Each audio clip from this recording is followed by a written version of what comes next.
Good afternoon, dear students. Today we are starting with modern periodic law.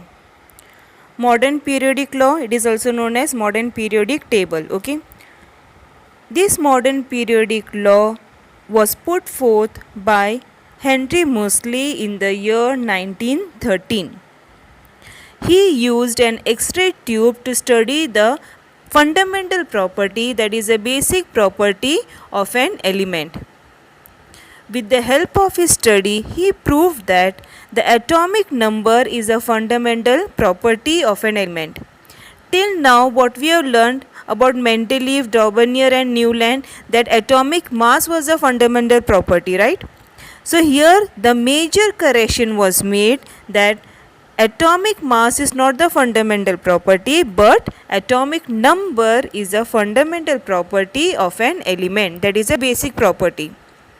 Here atomic number, mainly it related number of protons, and we all know that the number of protons are equal to number of electrons. Okay, number of proton is equal to number of electron, and together we call it as atomic number. Together we call it as atomic number. According to Moseley, he said properties of elements are a periodic function of their atomic number. It means what? The properties of elements depends on their atomic numbers. And one more major change that he made, till Mendeleev we have seen that all the elements were arranged according to increasing atomic mass. Yes, how they were arranged? According to increasing atomic mass. But Moseley arranged the elements according to increasing atomic number. So this was the major change, increasing atomic number. Okay. Modern periodic table is also known as long form of the periodic table. What it is known as? Long form of the periodic table. We all know atomic number means what? Number of electrons or number of protons, and it is represented by capital Z. This is the picture of the X-ray tube used by Henry Moseley to study the properties of elements.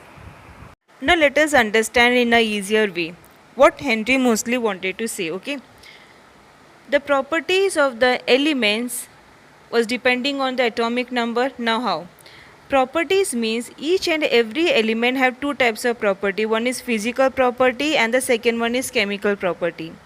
The most important property is the chemical property. Okay, so always we consider the chemical property of an element. Now chemical property means what? Its reactivity, how it reacts. Chemical property means its reactivity, how it reacts. And we all know the reactivity depends upon the valency. Reactivity depends upon the valency. Valency depends upon valence electron. Yes, electrons given or electrons taken. Where these valence electrons are present? They are present in the outermost orbit. So what is this? This is nothing but this is the atomic number, that is number of electrons or number of protons. We all know electrons participate in reaction. Electrons participate in reaction. Okay, so atomic number is the most important property or the basic property of an element. Now let us study the structure of modern periodic table. Structure of modern periodic table. Okay, here the elements are placed in different boxes, and inside each box what you will see? You will see the atomic number at the top, then you will see the symbol, then after symbol you will see the name, and below the name you will find the atomic mass. Okay, this is how each and every element is written. How? First one is atomic number, below atomic number symbol, symbol, after symbol name, after name atomic mass. Okay, this is how each and every element is specified in modern periodic table. Now basically if we will see modern periodic table, as it is already explained, it has 7 rows and 18 columns. It has 7 rows and 18 columns. What do you mean by rows? All these horizontal lines are known as rows, and all these vertical lines are known as columns. Okay, rows are also known as periods. Rows are also known as periods, and columns are known as groups. Columns are known as groups. Okay, so here we are studying just the basic structure, so pay attention to whatever I am saying. Modern periodic table is basically divided into 4 parts. It is divided into 4 parts. Now what is that? See this part here, from here till here, okay, this first group and second group, they are known as S block elements. Elements present here are known as S block elements. Okay, now what is this S, what is this D, we will learn afterwards. Just keep in mind these two groups are known as S block elements. Okay, now from group number 3 till group number 12, from group number 3 to group number 12, and this period, this row, that is 1 2 3 4.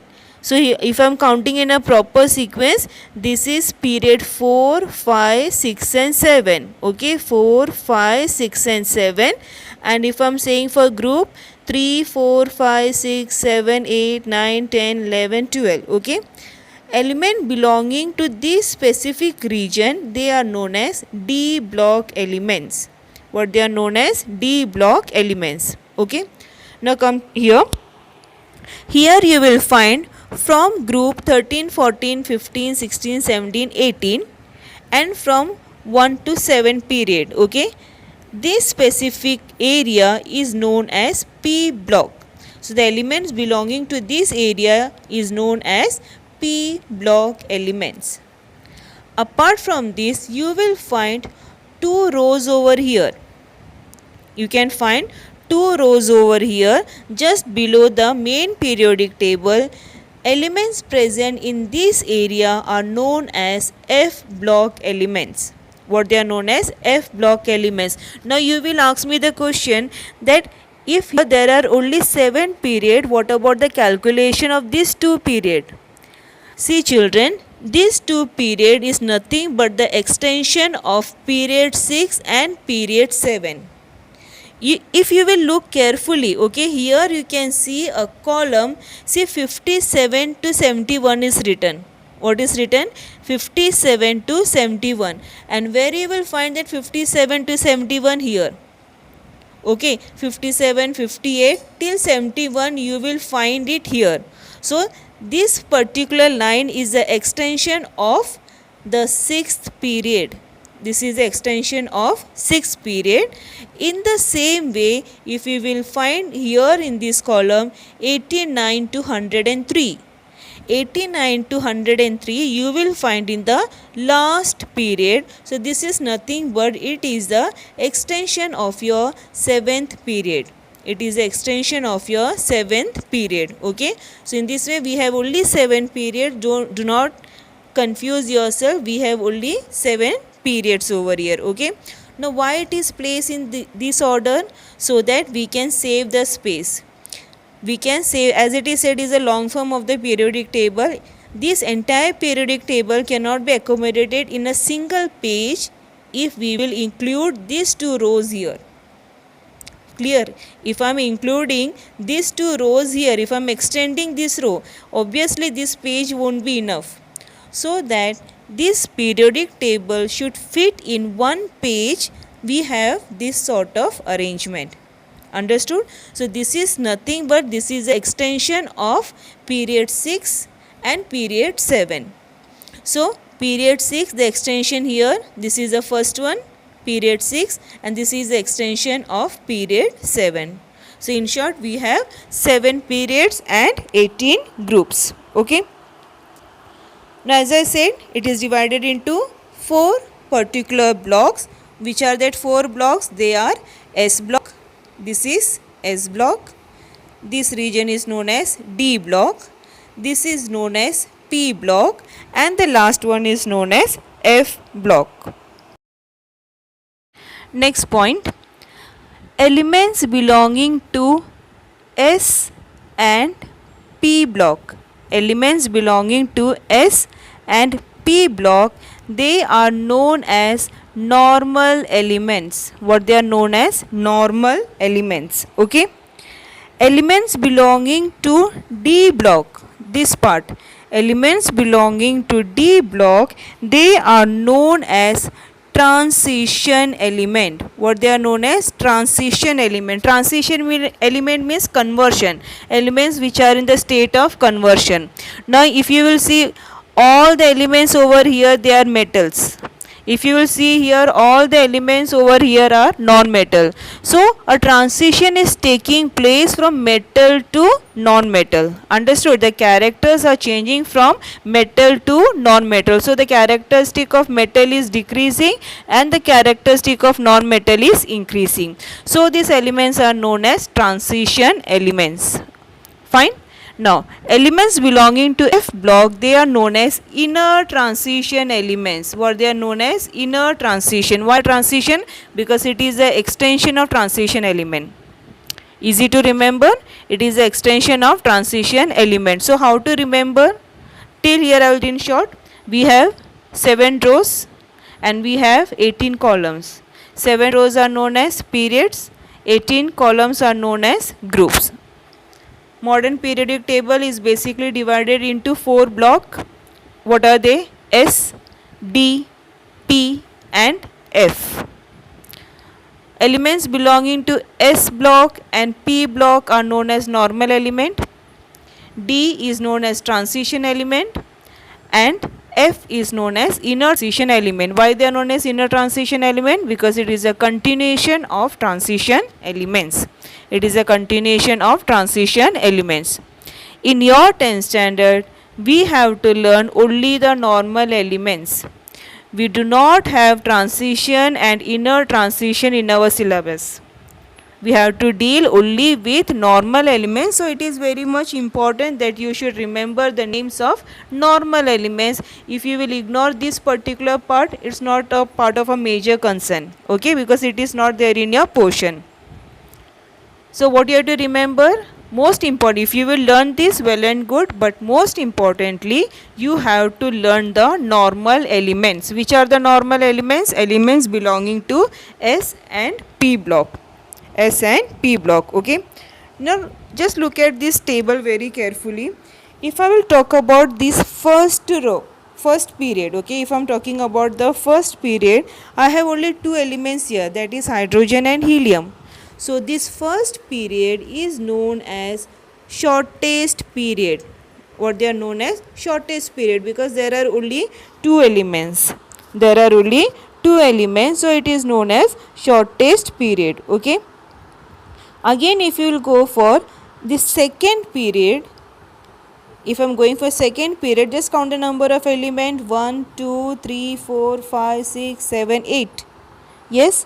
Here also you will find 1, 2, 3, 4, 5, 6, 7, 8. Total number of elements present in both these periods are 8. So they are known as short period. These 2 rows are known as short period. The first one is shortest, only 2 elements. The second one is short period, of 8 elements. When you will go for the next period,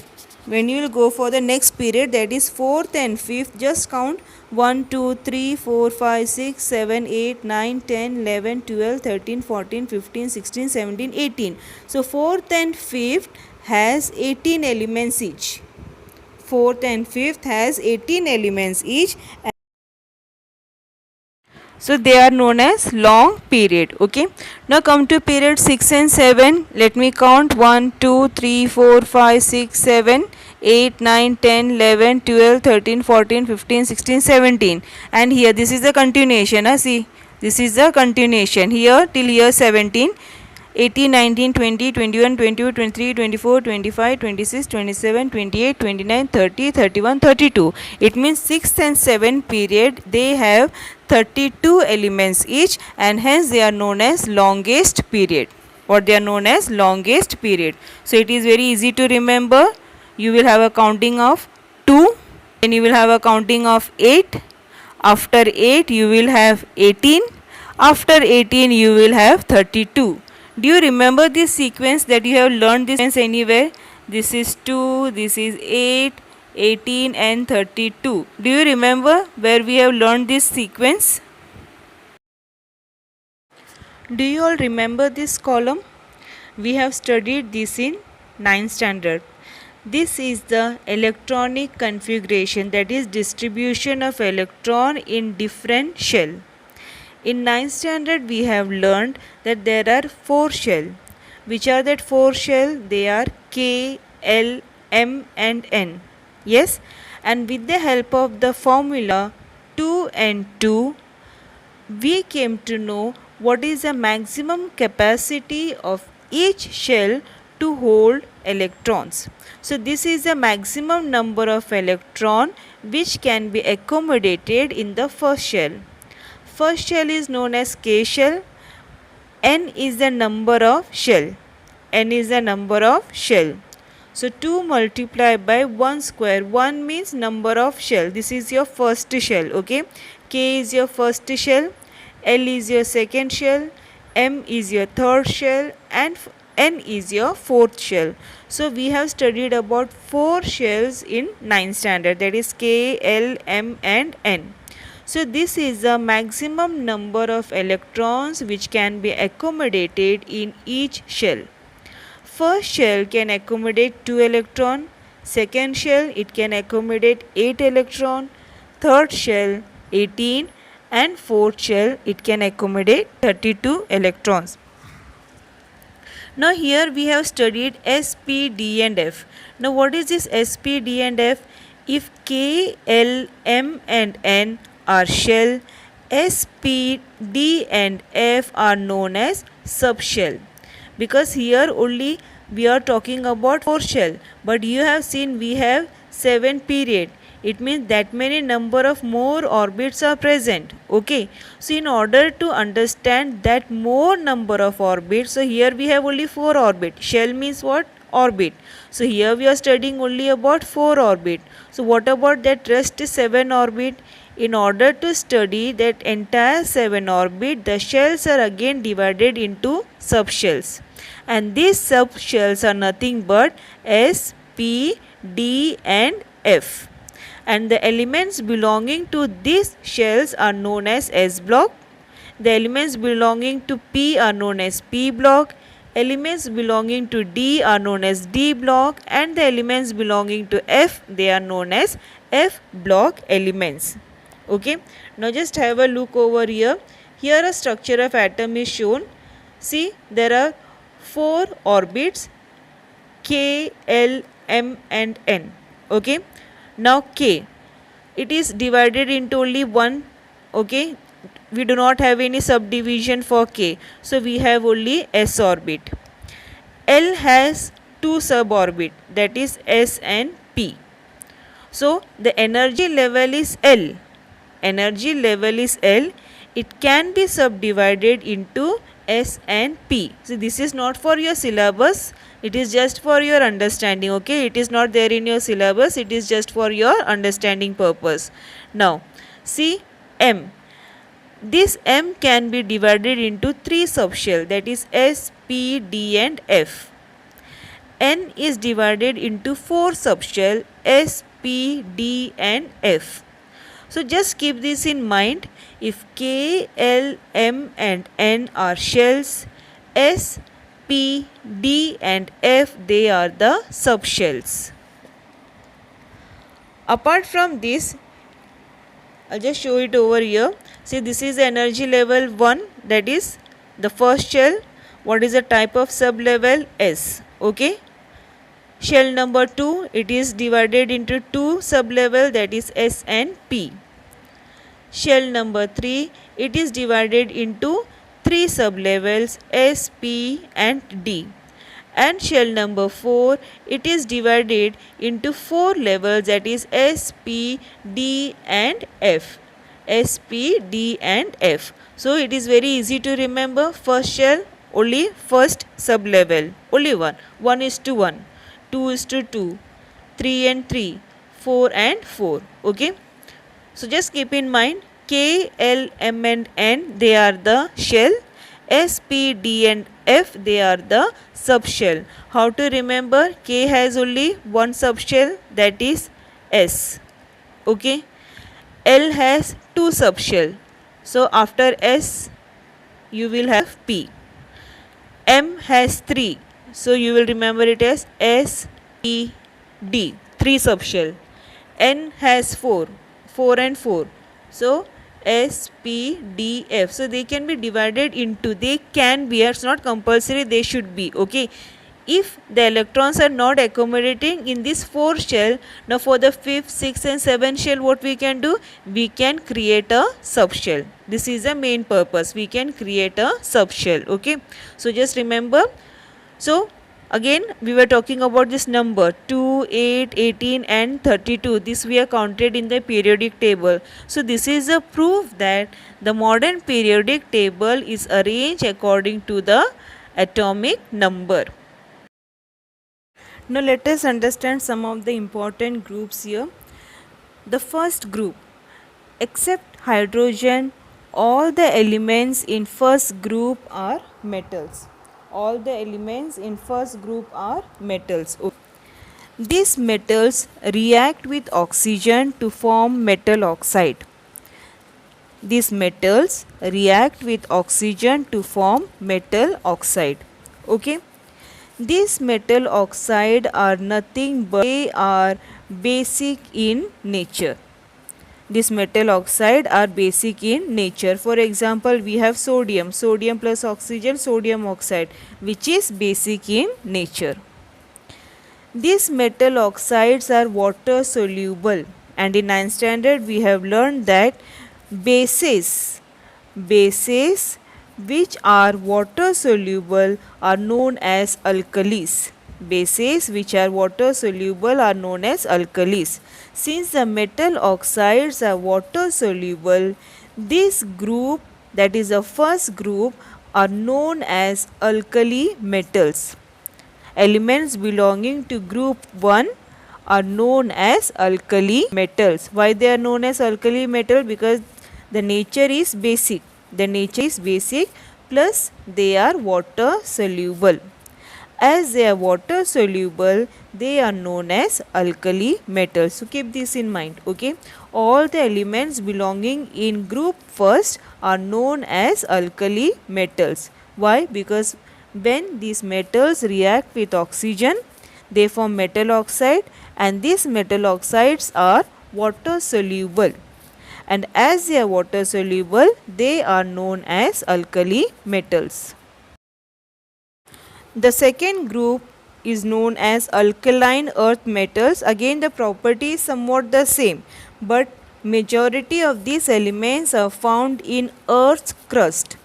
As they are found in earth crust, they are known as alkaline earth metals. Simple. Okay, first one alkali metals, second one alkaline earth metals. Why? Because majority of the elements are found in the earth crust, so the name is given as alkaline earth metals. Next one is 17th group. We are talking only about the important group. Okay, so whatever has been taught, that is important for you. Okay, 17th group consists of highly reactive non-metal, and basically they are salt, and hence the name is given as halogens. Halo means salt. So the elements belonging to 17th group are known as halogens. Fine. Now come to 18th group. 18th group consists of noble gas, means they are inert in nature. Inert in nature means what? They will not react. Why they will not react? Because their outermost orbit is stable. Majority of them has 8 electron or 18 electron. Okay, as the outermost orbit is stable, they will never participate in any of the reaction, and hence they are inert in nature, and they are known as noble gas. Next one is lanthanides. All the elements belonging in this group, that is the extension of 6 period in F block, extension of 6 period in F block, all the elements belonging to this group shows the property similar to the starting element known as lanthanum. Hence, that particular period is given the name lanthanides. And the last one is actinides. Why the name actinide? Because all the elements belonging to this period shows a property similar to the first element known as actinum.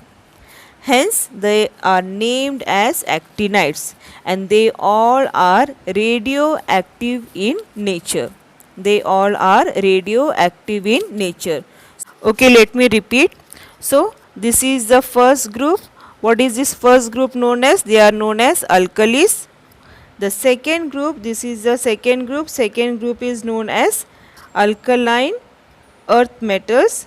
This is the second group. They are known as alkaline earth metals. This is the 17th group. This you can find here. This is the 17th group, which are known as halogens because majority of them are salt. And this is the last group, that is the 18th group, which are known as inert gases because all are the gases and they are stable in nature. They are stable in nature. Okay. So this one is the extension of 6th period. They are known as lanthanides because all these elements which you can see, they have the property similar to the first element known as lanthanum. This is the last, that is the 7th period, extension of 7th period. They are known as actinides. Why they are known as actinide? Because all these elements have similar property to the first element known as actinum. Means the property of all these elements are similar to the first element actinum. Hence the name is given as actinides and all are radioactive.